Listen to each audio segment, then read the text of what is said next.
เข้าเรียนห้องใดป .3 โดยจบป .3 แล้วเอาผัวเลย ครอบครัวเลย แล้วก็ซื้อยาให้ลูกสาวเป็นไข้เด้อ โดยขอบใจเด้อ จำนวน ขอบใจทั้งหมดอายทุก3คนเนาะขอบใจหลายๆขอบใจหลายๆเด้อ โดย ขอบใจหลาย เพราะว่าเงิน200,000ก็ซื้อยาให้ลูกสาวนี่เด้อ ๆโดย ลูกสาวก็เป็นไข้เนาะ โดย เพราะว่าเครื่องของน้องก็จังกะซีก็บ่มีเนาะน้อง มี เวลาฝนตกอยู่บ่ได้ อยู่บ่ โอ้ ได้ เป็นตอนน้องเอาผัวเรียนจบป .3 บ่ โดย อายุ13 ปี อยู่13 เรียนจบป .3 อายุ13 ปี เอาผัว เอาผัว สุดท้ายเอาผัวแล้วได้ลูกหนึงเลิกกับผัว แล้วก็ผัว คนไทยมีคนลาวทั้งคนไทยอยากมาก็มาได้บ่น้อง มาได้ น้องพร้อมสิมาเปิดใจบ่ โดยบ่ เปิดใจเนาะเพราะว่าเฮาอยู่โสดมาโดนแล้วเนาะ แม่ โอ้เอาจังได๋อากลับก่อนเด้อน้องเด้อ โดย บ๊ายบาย ขอบใจเด้อขอบใจหลายๆทำผู้ใหญ่ใจดีกับไอ้บุญตา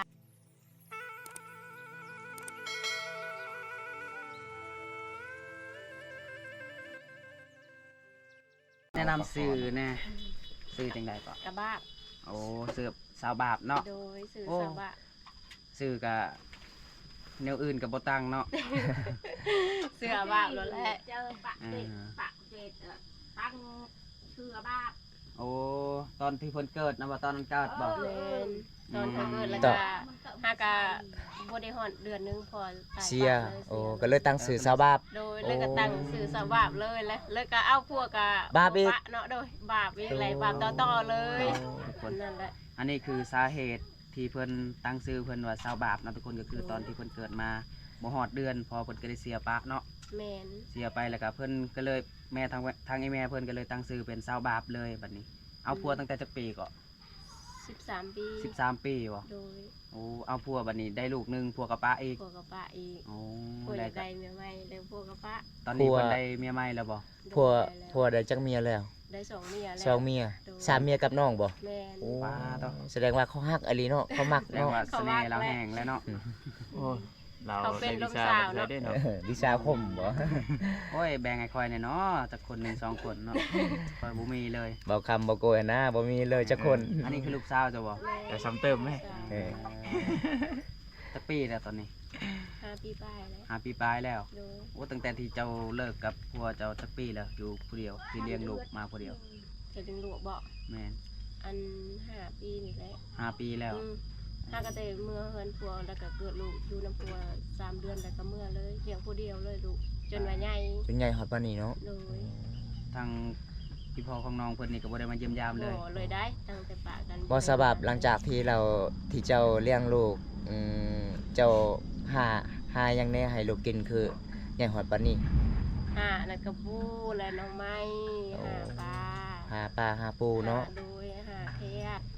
ได้หยังก็ให้นั่นแหละเพิ่นกินเนาะ เพราะว่าเฮาก็บ่มี สิใหญ่มา บ่มีผัวแล้วเนาะ แม่ เพราะว่าลูกก็บ่มีพ่อเนาะบ่มีไผไปใส่หมองใส่นั่นเนาะ แม่นมี พ่อ แต่หาเอง พ่อ แล้ว เพิ่ ก็ น สอนหมู่ ได้ไป นั่นแหละ ได้ไปให้เงินให้มันยังหรือบ่ บ่เลย บ่มาให้บ่มาเยี่ยมเลย ได้ เนาะ มาเลย ตั้งแต่ปะกันนั้นเราบ่ได้มาเลย เอาเลยเนาะ เลี้ยงเองเนาะ เลี้ยงเองเลี้ยงคนเดียว แม่เลี้ยงเดียวเนาะ โดย ธรรมดาได้เลี้ยงลูกใหญ่ปานนี้ได้ แสดงว่าเก่งแล้วเนาะ เก่งแล้ว เก่งแล้วหาอยู่หากินแบบธรรมชาติเนาะน้องเนาะ ก็บ่ได้เก่งเลยเนาะบ่ได้เลี้ยงไผสิเลี้ยงซวย แม่น มัน แม่ จำเป็นเนาะ เดียวโดย จำเป็น ทาง พี่น้อง บ่เลี้ยงไผ เพราะ สิ ว่า เลี้ยง น้องก็ตอนนั้นก็อายุยังน้อยเนาะ แม่น โอ้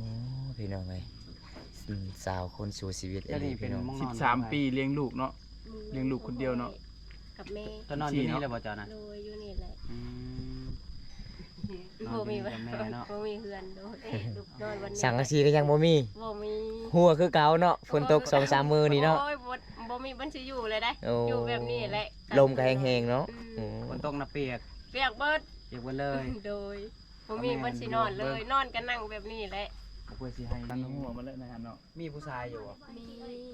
มีแต่ว่าเพิ่นก็ได้สร้างครอบครัวได้ลูกได้เมียไปแล้วบ่ ได้แล้วอ้าย อื ไว้ ม ผู้หนึงได้ลูกสองแล้ว แต่ว่าที่อยู่เฮือนหลังนี้ก็อยู่น้ำอ้ายบ่ โดย เป็นแบบ อยู่ อยู่ น้ำ แบบ อ้าย คิงๆซื่อๆเนาะ โดย ก็บ่ได้พึ่งพาเพิ่นดอก แบบทุกสิ่งทุกอย่างเขาจะให้เองเนาะสลายเนาะ แม่นหลังจากมีคนมักแล้วก็เฮาต้องเอาผัวเนาะไปอยู่เฮือนผัวเนาะ โดยแม่นแหละ พี่น้องเด็ดสาวเขตบ้านเฮาเวลาเอาผัวนี่ต้องไปอยู่เฮือนผัวเนาะน้องเนาะ แม่นบ่ บ่ได้อยู่เฮือนตัวเอง บ่ได้อยู่เฮือนอายเนาะอันนี้ก็ปะให้อายอยู่บ่ แม่น ขออนุญาตเบิ่งเด้อ แต่ว่ามีผู้มักหักกันหา โอ้ เออ โดย เฮือนพ่อแม่บ่ได้อยู่ โอ้สาวเกตนี่พี่น้อยเป็นน่าสงสารเลยพี่น้องสาวบาปสาวอายุยังน้อยเอาผัวแต่น้อยผัวปะอีกพี่น้องเอ้ยโอ้ยพี่น้องเป็นน่าสงสารเพิ่นเลย เอา เพ ลู ราะ ก ว่า เจ้าเข้าโรงเรียนได้บ่ เขาแล้ว เฮียนห้องใดลูกสาว อนุบาล อนุบาล โดย อ๋อเป็นจังไดลูกสาวคือปีนน่ะลูกสาวบ่สบายบ่ มันบ่สบาย ปินหลังมาปินอา ปีนหลังใส่โอ้ย แล้วมันบ่สบาย ปีนหลังใส่ว่าปีนหน้าพี่น้องเอ้ย มันบ่สบายจักมือเลยน้อง 2 มื้อ 2 มือเลยอะบ่ได้ซื้อยาให้ลูกบ่ บ่มีเงินสิซื้อ บ่มีเงินจักซื้อบ่โอ้ ไปบ่สบาย พี่น้องเอ้ย คอยบ่สบาย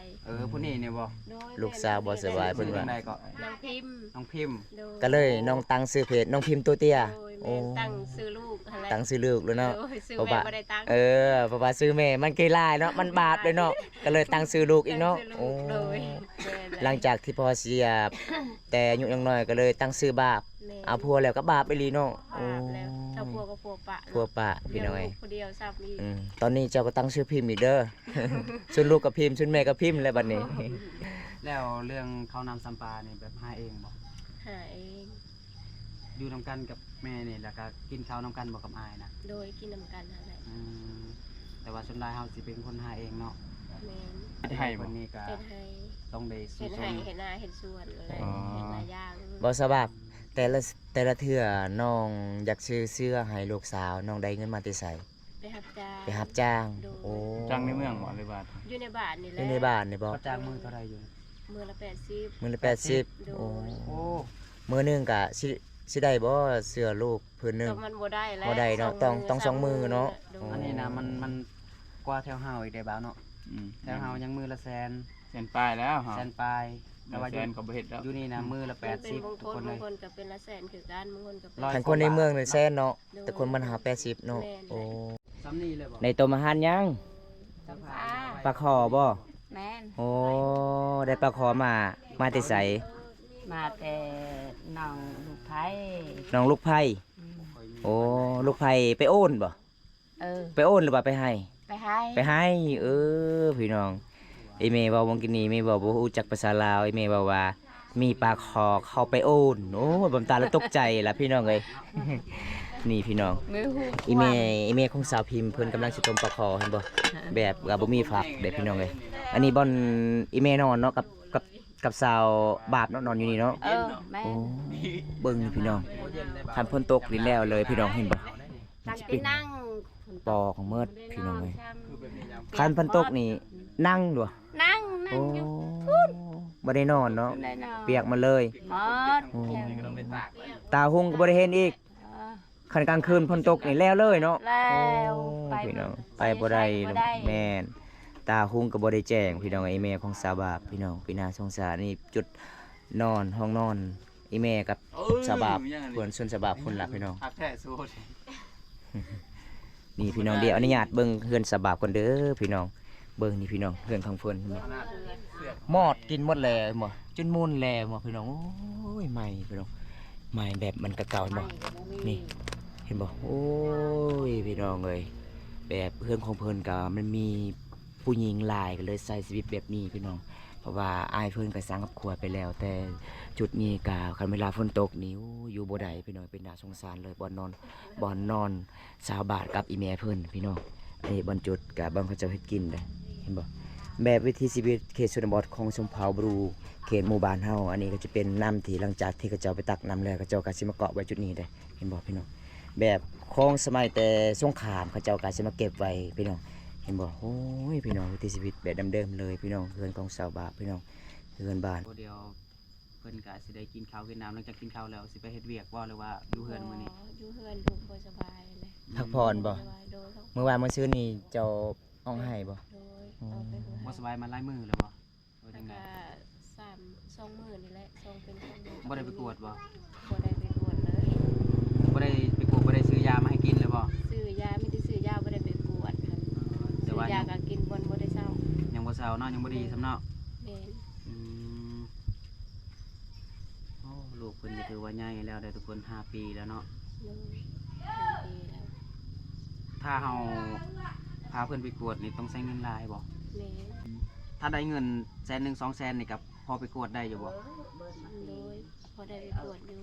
แล้วเจ้าขับรถได้บ่ครับรถจักร โอ้ยพอได้บ่ บ่ เป็น ได้เนาะ โดย ต้องจ้างเขาอีก ต้องจ้าง ใส่น้ำมันอีก รถเขา โอ้ โดย ใส่น้ำมันแล้วก็ต้องจ้างเขาไปส่งอีกเนาะ แม่น ทุกคนเลยเนาะ หลังจากที่น้องเป็นสามาน้องบ่ได้เข้าโรงเรียนเลยบ่ คอยบอก โดย เข้าอยู่ เข้าเรียนห้องใด พอสาม ป .3 โดย จบป .3 แล้วเอาพัวเลย ครอบครัวเล เอย อ แต่ว่าตอนนี้ก็เขียนได้อันเป็นอยู่บ่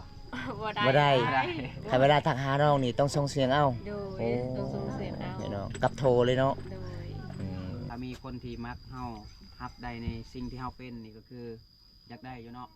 อยากสร้างครอบครัวเนาะ โดย อืมถ้าใครที่ฮับได้น้องเพิ่นก็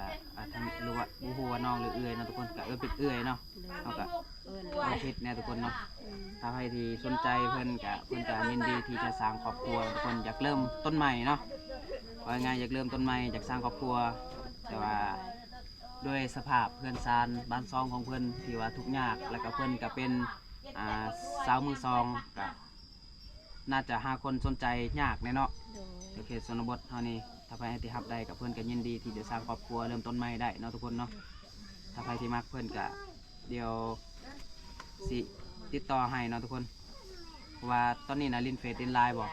เล่นอยู่บ่ มีเพจหลายเพจ เล่นแต่เฟซเนาะแต่ว่าเวลามีคนทักมาหานี่ต้องได้ส่งเสียงเอาเนาะ โดยเพราะว่าน้องบ่เป็นเรียนสื่อเฮียนก็เฮียนอยู่เนาะ เรียนแต่ว่าบ่เป็นเนาะ บ่เป็นโดย เอาถามเนี่ยเอาสร้างครอบครัวตั้งแต่จากปีแล้วก็บ่แม่นสร้างครอบครัวตั้งแต่เรียนห้องใดก็ อันพอซา ป .3 เนาะ โดย จบป .3 แล้วก็สร้างครอบครัวเลยหรือว่าจังได๋ ครัวเลย สิขึ้นป .4 เนาะสร้างครอบครัวก่อนเนาะ โดย อ๋อ เอาบัตรมาให้จ้า ปลามาเฮือนมาซานสาวบาปมื้อนี้ยอบข้าวให้กินอีกพี่น้อง บ่มีอาหารสิกิน หมูมีอาหารละเด้นี่นะอาหารแบบธรรมชาติ อาหารหน่อยเดียว ได้ปลาคอใหญ่เนาะ โดย น้องไปการคืนนี้บ่ บ่ได้บ่ได้ไปการ บ่ได้ไปการ ว่าอันน้องสายพี่สะพายคอยให้ เออ อันนี้จะเป็นผักยังนี่นะ ข้างนอก ผักนอก อืม โอ้พี่น้องอาหารแบบธรรมชาติอาหารแบบบ้าน ผักนอกแกซ้ำในแกปวดหัว ๆ ใจ นี่พี่น้อง มาเขตชนบทเห็นบ่เขาเจ้าก็รับตอนเป็นอย่างดีเลยจะมีป่ามีผักนอกพี่น้องเขตนี้ก็เวลาเฮาขึ้นเฮือนขึ้นศาลบ่ว่าจะเป็นพี่น้องพังไทยพังลาวก็เวลาเมื่อเฮือนมาศาลเขาเจ้าต้องยอมผักเขาวให้กินพี่น้องเอ้ยเพราะว่าเฮามาเฮือนมาศาลเฮาจกเข้าเฮาเดินทางเส้นทางได้ก็ปลอดภัยเนาะ เอามาไว้ใน เพราะว่าให้คุ้มครองพี่น้องเอ้ยแบบ กิน สาว ได้ข่อยเนาะ สาวลาวเขตนี้ก็ อ๋อ เขาเจ้าก็ใจดีหลายๆคนพี่น้อง ตอนนี้บำตาก็จะให้เบาคำเบาโกยซีมพี่น้องเอ้ย โอ้ยแซ่บได้ แซ่บบ่ สิได้ฮู้แนวนี้บ่กินข้าวมาที่เฮือนก็ดีเนาะ เออ อิ่มแล้ว ยืนแล้วบ่ อืม đợi ngồi là mới năm mút được nè เอาหมดให้จ้าเจอแต่ลงบนตาใส่จ้ะสาวจ้ะ อ่ะระบำ chụp về cái cho อ่ะขอบใจละลาย ได้หลายๆที่ต้องหาเขา เออ ให้กิน nhờ khẹt khẹt quá các bạn kinh em du hình Là ai phải cũng vô ta chờ nó phải thả กิน mẹ มาแต่เฮือนดาวบนตาแล้วได้หลายๆเฮาก็ต้องได้เดินทางไปหาถ่ายคลิปทางอื่นต่อแหละมื้อนี้เฮาก็ได้มีของฝากมาให้เอื้อยเพิ่นอยู่เนาะเป็นของฝากจากผู้ใหญ่ใจดีที่ฝากเงินมาทางบ่โกยเนาะทุกคน200,000 กีบและมื้อนี้ก็สิมอบให้เอื้อยเพิ่นให้ไปใช้จ่าย ในสิ่งที่สำคัญในสิ่งที่จำเป็นเนาะ แล้วก็ซื้อยาให้ลูกสาวเป็นไข่เด้อ โดยขอบใจเด้อ จำนวน ขอบใจทั้งหมดไอ้ทุก3คนเนาะขอบใจหลายๆกับชาวไอ้บนตาไอ้สื่อยังแน่อันโมโห เบาคำเบาโกย บ่คำบ่โกยขอขอบใจหลายๆ แล้วก็ผู้ใหญ่ใจดีจากพังไทย ใจดีครับคนเมืองไทยขอบใจหลาย หลักๆก็คือขอบใจผู้ใหญ่ฟังดีฟังไทยพุ่นแหละเนาะ ขอบใจหลายๆและบ่กวยก็ต้องขอบใจหลายๆผู้ใหญ่ใจดีจากฝั่งไทยอีกเทื่อหนึงเนาะทุกคนที่ฝากเงินมาทางบ่กวยให้สะพานบุญให้เอื้อยเพิ่นเนาะเพิ่นก็พอดีลูกเพิ่นบ่สบายเพิ่นก็น่าจะเอาไปซื้อยาซื้อหยังที่มันจำเป็นก็ แม่ แล้วแต่เพิ่นเฮาก็มอบเป็นเงินให้เพิ่นแล้วเพิ่นสิซื้อหยังก็แล้วแต่ก็ต้องขอบใจผู้ใหญ่ใจดีอีกเทื่อหนึงเนาะทุกคนที่มอบเงินให้เอื้อยเพิ่นเนาะก็ขอให้อยู่ดีมีแรงสุขภาพแข็งแรงเนาะทุกคนเนาะ สาวบาปเป็นจะได้ได้เงิน200,000กีบมื้อนี้เป็นจะได้ดีใจหลายบ่ ๆดีใจที่ได้ไปกวดลูกเป็น โอ้ บ่สบาย น้องบ่คือบ่พันหรือบ่ว่าเบาโกยกับเบาคันมาหาน้องมื้อนี้ บ่คิดเลยบ่ บ่ได้คือ เพราะว่าน้องก็เคยเห็นเบาค่ำกับเบาโกยเห็นแต่อยู่ในทูบบ่ YouTube บ่เห็นแต่ผลงานเพลงอะล่ะไปเด้อเนาะ โดยแ เมื่อนี้ก็ดีใจแฮงเนาะเพราะว่าเพิ่นมายิ้มแย้มเนาะเพิ่นมาสะพานบุญแทนผู้ใหญ่ใจดีจากฝั่งไทยเด้ออันนี้เป็นเงินจากผู้ใหญ่ใจดีฝั่งไทยแต่เพิ่นเดินทางมาหลายกิโลได้บ่าวความบ่าวโกยเพิ่นใจสู้คันไปบ่ฮอดจะบ่ถึงแสดงว่าผู้ใหญ่ใจดีบ่เชื่อใจเพิ่นก็เลยมาฮอดเฮือนของน้องเพราะว่าบอมตาก็ดีใจหลายเด้อน้องเด้อมื้อนี้อายกลับกันเด้อน้องเด้อ โดยขอขอบใจหลายๆเด้อ โดย ขอขอบใจหลาย เพราะว่าเงิน200,000ก็ซื้อยาให้ลูกสาวนี่เด้อ ๆ ลูกสาวก็เป็นไข้เนาะเพราะว่าเรื่องของน้องก็จังอาซีก็บ่มีเนาะน้อง มี เวลาฝนตกอยู่บ่ได้ อยู่บ่ โอ้ ได้ พี่น้องเป็นน่าสงสาร ตอนน้องเอาผัวเรียนจบป .3 บ่ โดย อายุ13 ปี อยู่13 เรียนจบป .3 อายุ13 ปี เอาผัว เอาผัว สุดท้ายเอาผัวแล้วได้ลูกหนึงเลิกกับผัว โดยกับผัวอันนี้เป็น5 ปีนี่แหละ โอ้พี่น้องเอ้ยจังได้ก็สู้เด้อน้องเด้อ โดย มื้อนี้ไอ้มาเยี่ยมยามน้องก็บ่มีหยังเด้อ โอ้ยมีแหละ ขอขอบใจหลายๆก็มีเงิน200,000นั่น